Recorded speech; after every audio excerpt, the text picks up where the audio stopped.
नमस्कार, good afternoon. आज हम पढ़ने वाले हैं मॉडल वर्ब्स। अब मॉडल वर्ब्स क्या होते हैं? जैसे बॉलीवुड के अंदर मॉडल होते हैं, वो क्या करते हैं? बॉलीवुड को अट्रैक्टिव बनाते हैं। वैसे ही इंग्लिश के अंदर भी क्या होते हैं? मॉडल वर्ब्स, जो क्या बनाते हैं? सेंटेंस को अट्रैक्टिव बनाते हैं। अपने सेंटेंस का जो रूल है वो कहता है subject, helping verb, main verb और ऑब्जेक्ट। तो यहाँ पे क्या मेन वर्ब में क्रिया के प्रकार लगा देते हैं अपन, first form, second form, third form, fourth form, fifth form. लेकिन जब अपन मॉडल वर्ब की बात करते हैं तो सब्जेक्ट के बाद आता है मॉडल वर्ब, और मॉडल वर्ब के बाद हमेशा वर्ब की कौन सी फॉर्म आती है? First form. जैसे मैंने कहा you can do this job, तो यहाँ पे कैन एक मॉडल वर्ब है। कैन के साथ में हमेशा वर्ब की कौन सी फॉर्म आती है? First form. वैसे ही कैन की जगह और क्या हो सकते हैं? कुड हो सकता है, मे हो सकता है, माइट हो सकता है, ऐसे खूब सारे मॉडल वर्ब होते हैं। तो आज की क्लास में हम पढ़ेंगे मॉडल वर्ब कितने होते हैं और किस प्रकार के, हर एक का अलग अलग यूज है। हमारा फर्स्ट मॉडल वर्ब है कैन। कैन का मतलब होता है सकता है, और कैन का पास्ट होता है कुड। कुड का मतलब है सकता था। कैन प्रेजेंट और फ्यूचर में यूज होता है, और कुड हमेशा पास्ट में यूज होता है। अब देखते हैं कि जो कैन का यूज कहां कहां पे होता है। तो कैन का फर्स्ट यूज है कि वो एबिलिटी बताना। एबिलिटी मतलब क्षमता। जैसे फॉर एग्जाम्पल मैं इंग्लिश पढ़ा सकता हूं, तो ये मेरी क्या है? ये मेरी योग्यता है। नेक्स्ट है कैपेसिटी, क्षमता। मैं 200 किलो उठा सकता हूं, तो ये मेरी क्या है? क्षमता है। नेक्स्ट है परमिशन। परमिशन का मतलब होता है कि किसी से आज्ञा लेना। लेकिन ये जो कैन का यूज है, ये तू तड़ाक वाला यूज है। तो अपने दोस्तों से या फैमिली वालों से अपन ऐसे कुड लगा के या कैन लगा के बात कर सकते हैं। इसको कहा जाता है इनफॉर्मल, अनौपचारिक। फर्स्ट एग्जांपल है अपना कि ही कैन टीच इंग्लिश। अब थोड़ा सा ये ध्यान रखना है कि कैन के बाद हमेशा वर्ब की कौन सी फॉर्म आती है? First form. चाहे आप कुछ भी कर लो, हमेशा फर्स्ट फॉर्म ही आनी है। He can teach English. Next है Milkha Singh can run. Milkha Singh can run 400 metres in 55 seconds. अब मिल्खा सिंह को आप जानते हैं, अभी वो अगर उनको बोले 400 मीटर भागने को, भाग लेंगे, लेकिन 55 सेकंड में नहीं भाग सकते। तो इसीलिए क्या लगाएंगे अपन? अभी तो लगाएंगे कैन, लेकिन जब पास्ट हो जाता है तो क्या लगाएंगे? कुड। इसी तरह से can I borrow your pen. इसका मतलब क्या हुआ? क्या मैं तुम्हारा पेन ले सकता हूं, या क्या मैं तेरा पेन ले सकता हूं? लेकिन आपने can I borrow your pen, और कैन के साथ वर्ब की फर्स्ट फॉर्म। वैसे ही पास्ट में अगर बात करें तो क्या होगा? Could I borrow your pen. Next है कैन नॉट की शॉर्ट फॉर्म होती है कांट, और कुड नॉट की शॉर्ट फॉर्म होती है कुडंट। जैसे अगर मैं बोलूं कि he can not teach English, या फिर ही कांट टीच इंग्लिश, और यहाँ पे ही कुडंट टीच इंग्लिश या फिर he could not teach English होता है। थर्ड मॉडल वर्ब है मे, और मे का पास्ट होता है माइट। अब जो मे है, मे का काम ही ये होता है कि संभावना बताना। जब भी आपके सामने मे आए तो सबसे पहला उसका काम होता है संभावना बताना, और दूसरा काम होता है कि किसी से परमिशन लेना बहुत ही आज्ञाकारी वे में, मतलब ये बहुत ही फॉर्मल वे में, बहुत ही पोलाइटली। इसको कहते हैं मे का सबसे बड़ा यूज परमिशन के अंदर। मे का यूज प्रोबेबिलिटी बताने का भी करता है। प्रोबेबिलिटी का मतलब होता है या तो ये या तो वो। और लास्ट होता है ऑप्टेटिव सेंटेंस। ऑप्टेटिव सेंटेंस क्या होते हैं? ये गॉड से या फिर रिस्पेक्ट से बने हुए होते हैं। इसको हमेशा क्या करते हैं? जैसे अपन कोई किसी को ब्लेसिंग देते हैं तो उसमें हमेशा क्या लगाते हैं? मे। जैसे मे यू लिव लॉन्ग, मतलब आप बहुत अच्छी उम्र हो। नेक्स्ट है इट मे रेन टुडे। अगर मैं यहाँ पे लगाऊं मे, और मे के साथ लगाऊं रेन, मतलब बारिश होने की क्या है? संभावना है। मौसम विभाग वाले क्या करते हैं? आज बारिश होने की संभावना है, और शाम तक बारिश 100% नहीं आती, तो वो क्या बोलते हैं? इट माइट रेन टुडे, मतलब आज बारिश होने की संभावना थी। नेक्स्ट है अपना मे आई कम इन सर। अगर अपन किसी से आज्ञा करते हैं, तो अगर मैं बोलूं कि can I come in sir, तो can I come in sir क्या होता है? थोड़ा सा ऊपर वाले टोन में हो जाता है। लेकिन जैसे ही अगर मैं बोलूं मे आई कम इन सर, इसका मतलब क्या होता है? कि बहुत ही आदर सम्मान के साथ आप पूछ रहे हो। तो मे आई कम इन सर, और इसका पास्ट होता है might I come in sir. ये जो माइट है, इस माइट का यूज कैसे होता है मैं बताता हूं। कि कोई बच्चा अगर है, वो बच्चा क्या होता है? क्लास में आ नहीं पाता, और वो क्या करता है? बाहर ही खड़ा हो जाता है। तो जब क्लास खत्म होती है, सर पूछते हैं कि अंदर क्यों नहीं आए, तो वो क्या बोलेगा? Might I come in sir, मतलब क्या मैं अंदर आ सकता था? इसीलिए यहाँ पे माइट का यूज करते हैं। नेक्स्ट है अपना optative sentence. May God bless you, मतलब भगवान तुम्हें खुश रखे या तुम्हारे ऊपर कृपा बनाए रखे। अब यहाँ पे मे का माइट नहीं हो सकता। माइट गॉड ब्लेस यू का मतलब है भगवान तुम्हें खुश रख सकता था, बिल्कुल नहीं। तो मे गॉड ब्लेस यू के अंदर अपने को एक एक्सक्लेमेटरी सेंटेंस, एक्सक्लेमेटरी साइन लगाना है। विस्मयबोधिक चिन्ह जो होता है वो कहाँ लगाते हैं? सबसे लास्ट में, मे गॉड ब्लेस यू। अब सबसे इंपॉर्टेंट चीज जो मोस्टली कहीं पे भी नहीं मिलती है, यहाँ तक कि बहुत सारी बुक्स में भी नहीं मिलती है, मे नॉट का शॉर्ट फॉर्म और माइट नॉट का शॉर्ट फॉर्म। मे नॉट का शॉर्ट फॉर्म मेयंट होता है, बिल्कुल सही है ग्रामर के हिसाब से। माइट नॉट का माइटेंट होता है। तो ये था मे और माइट का main use. Next modal verb है मस्ट। अब मस्ट का क्या काम होता है कि मस्ट का मतलब होता है अनिवार्य, मतलब करना ही करना है। और मस्ट का पास्ट 101% है, बुक्स में नहीं मिलेगा मस्ट का पास्ट। और यहाँ तक कि गूगल पे भी देखोगे तो बहुत मुश्किल से मिलेगा।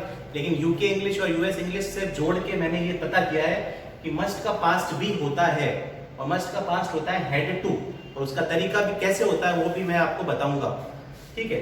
कंपल्सरी, मस्ट का मतलब होता है कंपल्सरी। फॉर एग्जाम्पल मैं बोलूँ he must do this job, मतलब उसे ये काम करना ही करना है। और अगर मैं बोलूँ he has to do this job, अब अगर मैं बोलूँ he has to do this job, इसका मतलब भी होता है ये जॉब आपको करना ही करना है, और he must do this job करना ही करना है। और इसका जस्ट पास्ट, इन दोनों का पास्ट होता है he had to do this job.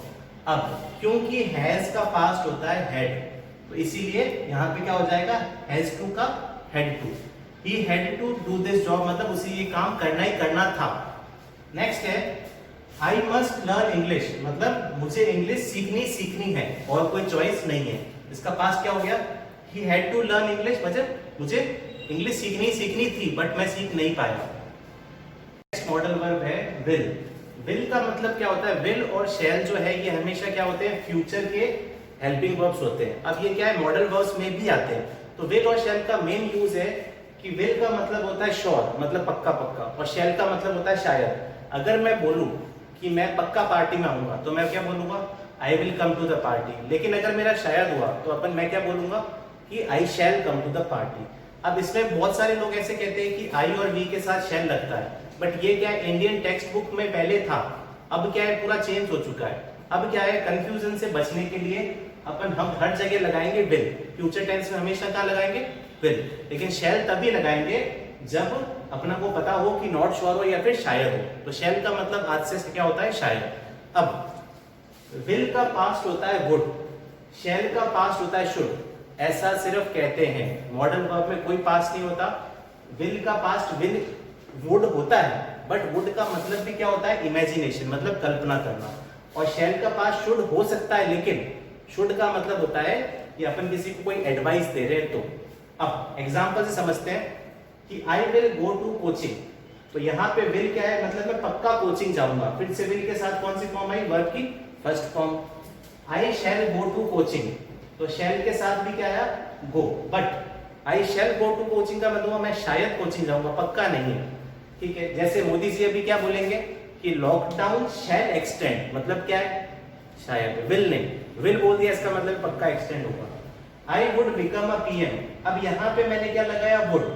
अब पीएम बनूं या नहीं बनूं, लेकिन क्या है, काल्पनिक बात है, कल्पना, इमेजिन कर रहा हूं मैं अभी प्रेजेंट में खड़े खड़े, तो क्या ना बोलूंगा मैं, I would become a PM.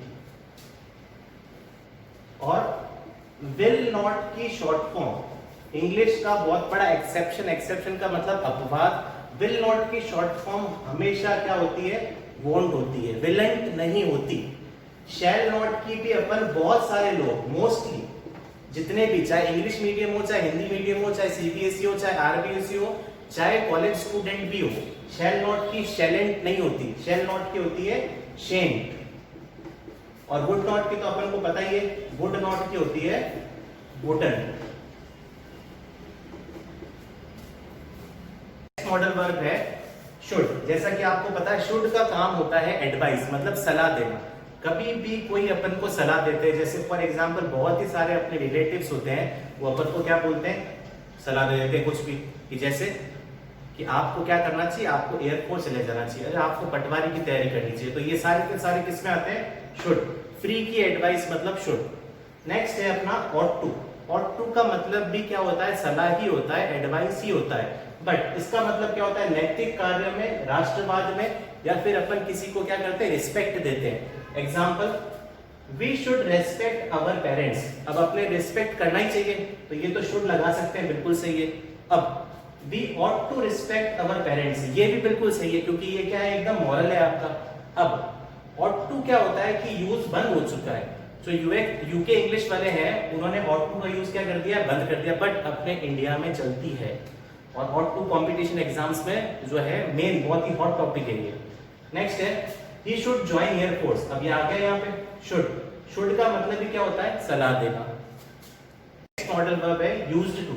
used to बहुत ही ज्यादा इंपॉर्टेंट मॉडल वर्ब है, क्योंकि used to का मतलब होता है कि जो कार्य हम पहले करते थे, मतलब पहले अपनी हैबिट थी, लेकिन अब वो क्या है, काम या तो करते ही नहीं है या फिर कर ही नहीं सकते हैं। For example, we used to go school. अब कॉलेज में आ गए तो स्कूल देखने जा सकते, लेकिन वापस पढ़ने नहीं जा सकते, तो क्या होगा, हम स्कूल जाया करते थे। अपन ऐसे बोलते हैं, बहुत ही बुजुर्ग लोग जो अपने जो बड़े हैं वो क्या बोलते हैं, हमारे जमाने में ये हुआ करता था, वो सब क्या है, यूज्ड टू।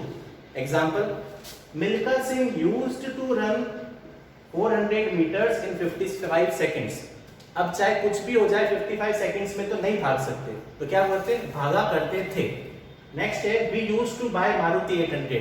मारुति 800 पहले बहुत लोग खरीदा करते थे, मोस्टली यही कारें थी, अब है ही नहीं तो कहां से खरीदे। नेक्स्ट है नीड टू। नीड टू का मतलब होता है जरूरत, मतलब नेसेसरी, मतलब जरूरत है, लेकिन पक्का नहीं, आपके मन के ऊपर है। जैसे ही नीड टू लर्न इंग्लिश, मतलब उसे इंग्लिश सीखने की जरूरत है। और लास्ट मॉडल वर्ब है अपना डेयर टू। तो डेयर टू का मतलब है हिम्मत या फिर साहस। जैसे he dared to enter home when his dad was angry। अब ये जो मॉडल वर्ब से, हमेशा इन मॉडल वर्ब के साथ फर्स्ट फॉर्म का यूज होता है। टोटल 14 मॉडल वर्ब से, किसी बुक्स में 12 होते, किसी बुक्स में 13 होते, लेकिन टोटल यूके इंग्लिश और यूएस इंग्लिश और सारे कॉम्पिटिटिव एग्जाम मिला के 14 मॉडल वर्ब्स होते हैं। तो आज के लिए इतना ही, और मॉडल वर्ब्स के बाद आपके अब स्टार्ट होने वाले हैं tenses. So thank you, stay home, stay safe.